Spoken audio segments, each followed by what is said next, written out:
Hi, I'm Ishika. Today, 17th day of my 30 days weight loss challenge journey. আজ তো সোমবার, তাই আর সমস্ত রান্না বান্নাই নিরামিষ করেছি।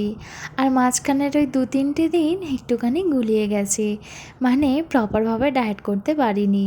আর শনিবার তো ওই হেলদিভাবে একটু বিরিয়ানিও করেছিলাম। সকালে তো ঘুম থেকে উঠেই খেয়েছি মেথি জল, তারপর গ্রিন টিও খেয়েছি। আর আজকে ব্রেকফাস্ট করেছি ছোলা সেদ্ধ দিয়ে। আর ওই 10:30টার দিকে খেয়েছি জিরা জল আর পামকিন সিড। আর এখন ওই 11টা মতো বাজে, এখন একটু ফল খাবো।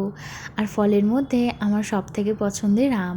আমাকে ডায়েটিশিয়ান ম্যাম আম খেতে বারণ করেছিলেন, কিন্তু আমের তো এই একটাই সিজন, আম না খেলে থাকা যায়। আর আমার তো আম তো খুবই ফেভারিট। আম এনেছিল, তারপর সেটা ঠাকুরকে নিবেদন করেছি, তারপরে আমরা খেয়েছি। আর এই আম নিয়েই একটা গল্প রয়েছে।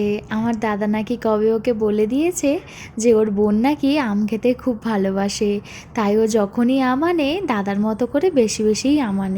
ডায়েট শুরু করার প্রথম 7-8 দিন মতো ভাত খাইনি, তারপর থেকে তো অল্প করে ভাত খাচ্ছি। আর আমার ওজনও কিন্তু আস্তে আস্তে কমছে। শুধুমাত্র যে ওজন কমছে সেটা নয়, অনেক প্রবলেমই সলভ হচ্ছে। দুপুর হয়ে গেছে আর আমার লাঞ্চের থালাটা রেডি করছি। নিয়েছি অল্প ভাত, তার সাথে তো দুধ শুক্তো আর রয়েছে পনিরের তরকারি। আর এই দুধ শুক্তোটা কিন্তু আমার খেতে খুবই ভালো লাগে, আর বেশ ভালোও হয়েছে। জানি প্রতিদিনের ভাত পাতে একটু করে স্যালাড রাখা দরকার, কিন্তু অন্যদিন খেলেও আজকের আমার স্যালাড খেতে একদমই ভাল লাগছিল না, তাই আজকের একটুও স্যালাড খাইনি। আর এই পনির তরকারিটাও বেশ ভালো হয়েছিল খেতে, আর পনির খেতে আমার বেশ ভালো লাগে।